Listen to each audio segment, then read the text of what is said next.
passou foi que houve uma série de empresas públicas, algumas delas empresas ligadas ao setor dos transportes, das infraestruturas, portanto, empresas que movimentam muito dinheiro, que, com base nas suas dívidas da sua atividade regular, terão feito contratos swap, que são contratos financeiros, se calhar já lá vamos, mas terão feito esses contratos swap que permitiriam alterar as taxas de juro pagas aos bancos que lhes forneceram esses financiamentos. O que acontece é que os contratos swap alteram as taxas de juro e as taxas que foram acordadas nesses contratos não terão ido de acordo com aquilo que os gestores públicos estavam à espera. E, portanto, em vez de se reduzirem os contratos, portanto, os valores a pagar por essas empresas públicas, o que aconteceu foi que começaram a aumentar imenso esses custos. Nós, de facto, não podemos saber neste momento se era previsível ou não este aumento, só conhecendo a fundo os contratos. O que sabemos de certeza, porque apesar dos contratos, de todos os contratos e do próprio processo de inquérito no grupo parlamentar ser confidencial, houve já muitas coisas que apareceram nos jornais e na comunicação social, e nós sabemos que uma grande parte desses contratos são especulativos. E, portanto, sabemos que há contratos deste tipo que passam muito além da mera gestão financeira e que passam a ser apostas sobre a evolução dos mercados. E, a partir daí, pode-se, de facto, gerar perdas muito grandes. Sabe-se, por exemplo, que há uns contratos chamados Snowball, que são contratos que a taxa de juro paga num período vai buscar a taxa de juro do período anterior e continua a aumentar e que, portanto, criam uma desproporção no valor de juros a pagar.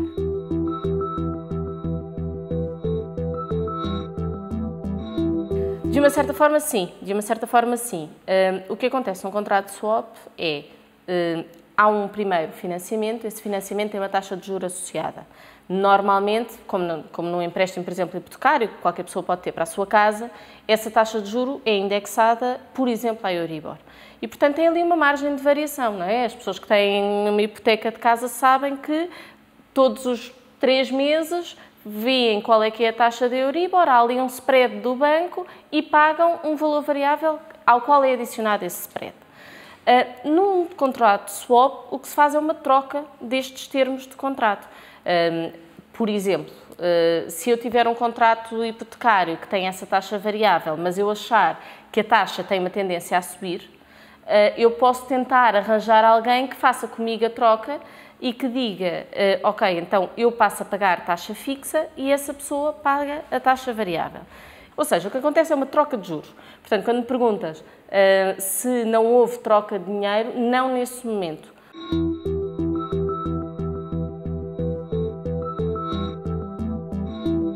Eu penso que não. Eu penso que todas as opções, quer dizer, uma coisa é termos uma opção em que decidimos fixar uma taxa de juros em que ficamos com uma coisa que nos pode custar dinheiro, no sentido em que podíamos ter mais barato, não é? Como estávamos a falar, mas que é um custo fixo e que se assumiu que era a forma de controlar aquele risco.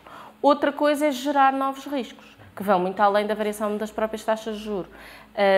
Como eu disse inicialmente, nós não sabemos exatamente o que é que está envolvido nestes contratos swap. Sabemos que há indexações estranhas, como mencionaste, ou seja, indexações... No mundo dos mercados financeiros, os contratos swap podem ser feitos com quase tudo. As pessoas podem... Porque os contratos swap, há os plain vanilla, que são os contratos que são mais ou menos padronizados e que, portanto, o mercado conhece de uma forma standard, se quiseres, e, portanto, é possível ir ao mercado e trocar, por exemplo, uma taxa indexada à Euribor a 3 meses por uma taxa fixa. Isto é uma coisa muito simples e, de facto, não gera risco adicional entre as duas pessoas.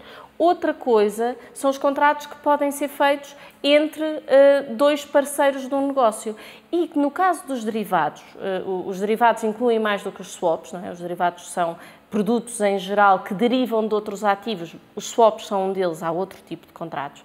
Mas nesses mercados há muitos acordos que são feitos, aquilo que no mercado financeiro se chama over the counter, não é? Por cima do balcão. Ou seja, é um cliente e um vendedor, ou dois bancos, por exemplo, duas instituições financeiras que fazem um contrato entre si. E aí não há propriamente muitas regras.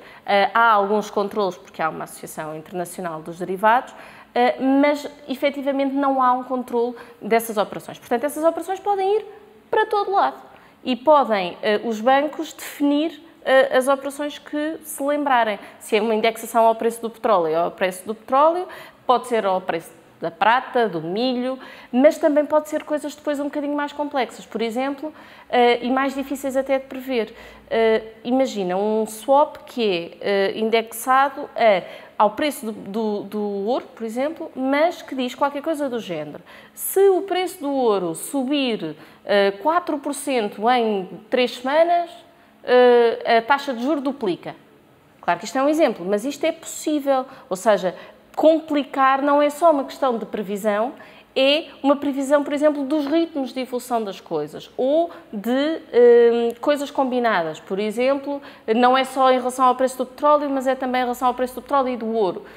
Ou um cabaz, por exemplo, de taxas de juro de moedas estrangeiras, que faz a média, não é? E, portanto, não é só a evolução de uma taxa de juro, mas é a média de todas. Tudo isso pode ser usado. Nós não sabemos exatamente o que é que está nestes contratos. Agora, o que nós sabemos de certeza é que eles são especulativos, o que quer dizer que estão de facto, há de facto características nas fórmulas das taxas de juro que implicam que estas taxas de juro variem com características do mercado além de taxas de juro simples como a Euribor. E, portanto, pode ir para todo lado. Neste caso, veio uma fatura de 3 mil milhões, que é um valor muitíssimo elevado, até tendo em consideração os níveis de endividamento das empresas.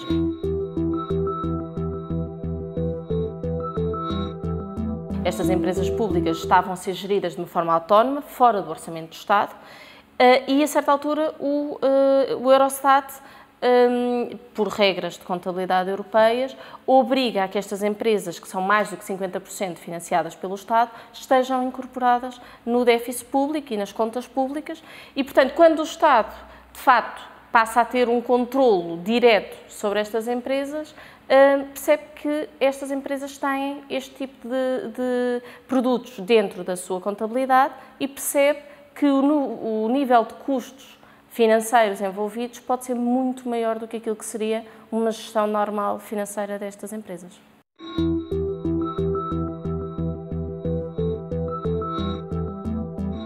Quando estávamos a falar de se estes negócios são legítimos ou não, o fato de se poder ganhar ou perder não os torna por si legítimos, porque eu penso que não é de todo admissível nem legítimo estar a fazer apostas com dinheiros públicos, mesmo que se possa ganhar. Ou seja, estes swaps não eram legítimos, mesmo que tivesse corrido bem.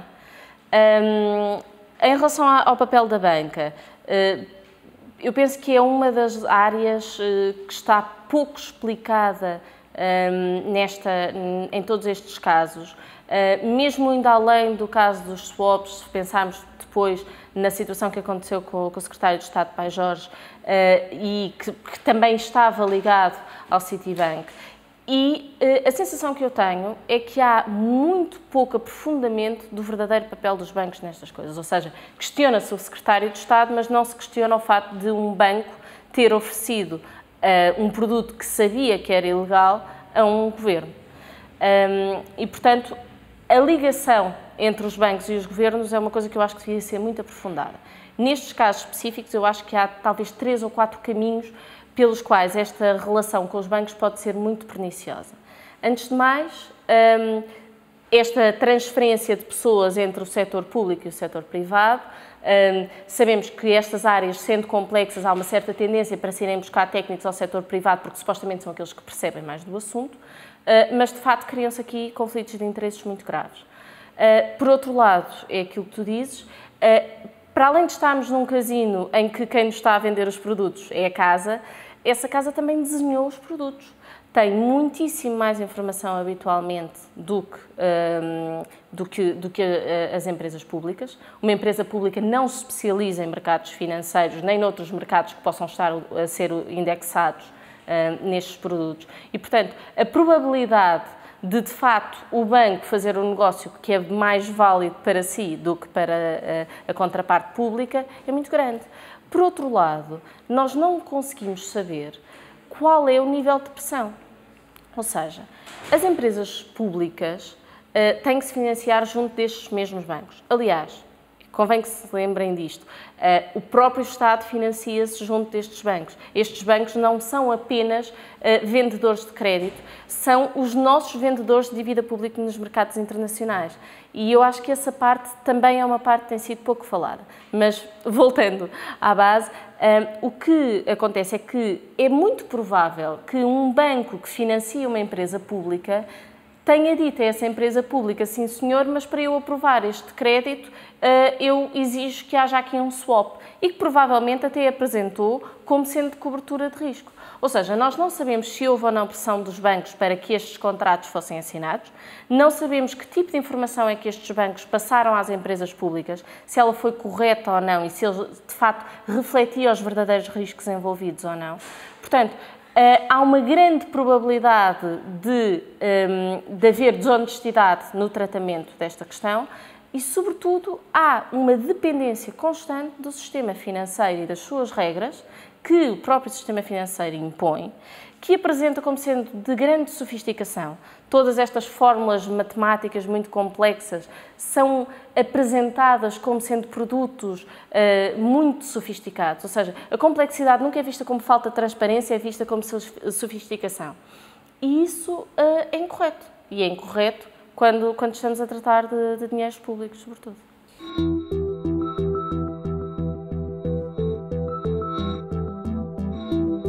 Eu penso que havia alternativas. As alternativas não são absolutamente simples, porque este sistema está bastante bem montado e, por definição, protege os sistemas financeiros. Para começo de conversa, muitos destes swaps, destes contratos, a serem julgados por alguém, se fossem para tribunal, eram julgados num tribunal inglês e não num tribunal português. Há muitos contratos financeiros, a lei inglesa é uma lei particularmente benévola para com o sistema financeiro e, portanto, há muitos contratos destes que são feitos estando sob a alçada de direito inglês e não de direito português, o que por si só é interessantíssimo, tratando-se de dinheiros públicos portugueses. E, portanto, este caso a ser julgado seria julgado provavelmente na Inglaterra. Poderia ser uma estratégia arriscada tentar levá-la a tribunal. De qualquer das formas, era uma estratégia que parece-me a mim moralmente muito mais satisfatória, porque parece-me que quando há a indicação de que há de facto um exagero de especulação, o caso Santander é o caso mais conhecido e, felizmente, digo eu, parece que esse caso irá de facto a tribunal, porque o tribunal será onde de facto é possível esclarecer as coisas e atribuir culpas aos bancos.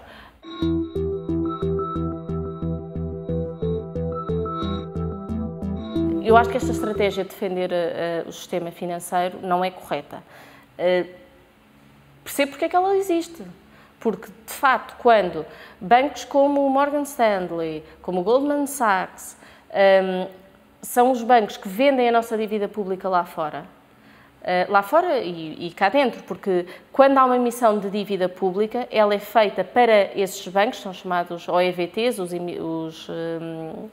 os compradores principais, que depois distribuem para o resto dos mercados. O que é que isto quer dizer? Imaginem, se a Segurança Social Portuguesa quiser comprar dívida pública portuguesa, não pode comprá-la ao Estado. Tem que a comprar a um banco que participou no leilão de mercado primário. E, portanto, tem que ir ao Citibank ou ao Goldman Sachs, também há alguns bancos portugueses, mas, de facto, a intermediação pelo sistema financeiro é absolutamente forçada. E isto está de acordo com as regras internacionais do FMI e do Banco Mundial. Portanto, o que há, para mim, é todo um desenho da forma como é gerida a dívida pública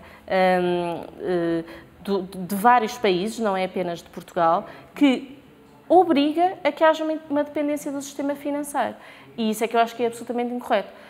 Portanto, sim, acho que o Estado português deveria ter enfrentado melhor esta situação, deveria ter ido até ao fundo, antes de começar a pagar, deveria ter ido ao fundo das questões e ter percebido se de facto havia ou não desonestidade por parte dos bancos. e ter apurado responsabilidades sobre a realização de contratos que chegam a ter taxas de juros de 20%, 30%. Quer dizer, é absolutamente inadmissível, tem que haver culpados para a assinatura destes contratos.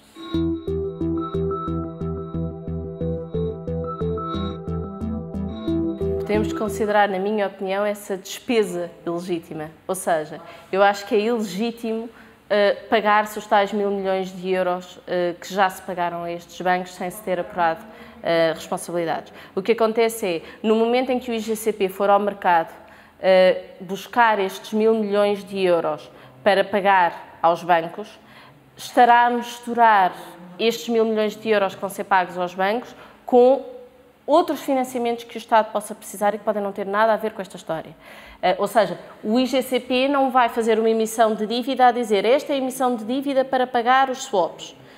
Até porque provavelmente ninguém a comprava. Mas o IGCP não vai fazer isso. O que o IGCP vai fazer é reativar uma das séries correntes de dívida que já tem e dizer agora quero mais 2.000 ou 3.000 milhões de euros. Vai buscá-los ao mercado, pega em 1.000 milhões e paga. Mas, de facto, não é fácil, depois da perspectiva dessa dívida que foi emitida, destrinçar o que é que são estes milhões de euros. Portanto, bom era não ter feito a despesa.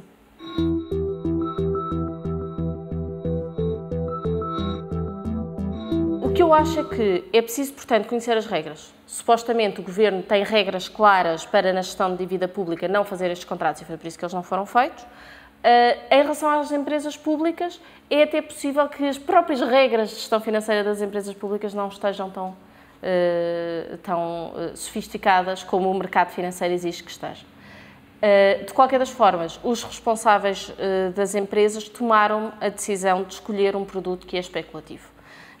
No caso de outros produtos em que eles conseguem definir qual é a taxa de juro, pode ser um mau negócio, mas não é um negócio potencialmente catastrófico. Quando se entra em especulações, o negócio pode ser catastrófico e aqui há, de facto, responsabilidades. Quando se fala nas responsabilidades, eu acho que é preciso perceber qual foi a informação que os gestores públicos receberam. Os bancos enganaram-nos ou não?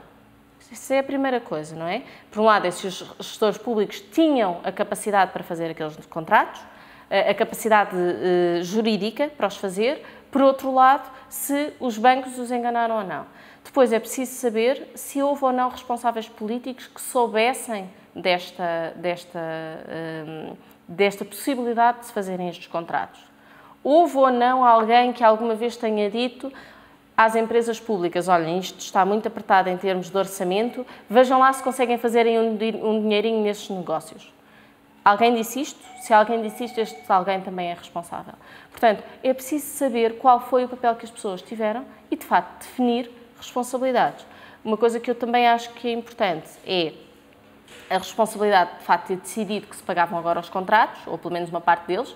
Quando Maria Luísa Albuquerque nos diz, depois de imensas negociações, que conseguiu poupar 127 milhões de euros em 3.000 milhões, a mim parece-me que ela só pode estar a brincar.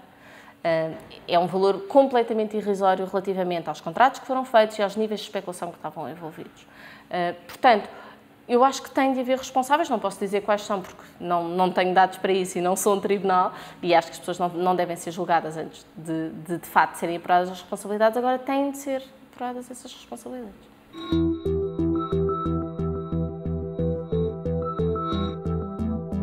Bem, eu acho que o sistema financeiro estará sempre a preparar novas surpresas para nos apresentar e, infelizmente, como já receávamos na altura, sabemos hoje que a crise financeira não mudou grande coisa o sistema que estava, sabemos que o nível de especulação financeira se mantém, o nível de financiarização da economia se mantém e, portanto, o sistema financeiro está constantemente a gerar novos produtos e novos fatores de risco, mantém-se sem controle. Nós vimos o que a ausência de controle pode fazer ao nível da economia mundial, portanto, mas mantém-se sem controle e a forma como está definida a gestão da dívida pública permite que haja uma interligação muito grande entre a gestão pública e os mercados financeiros.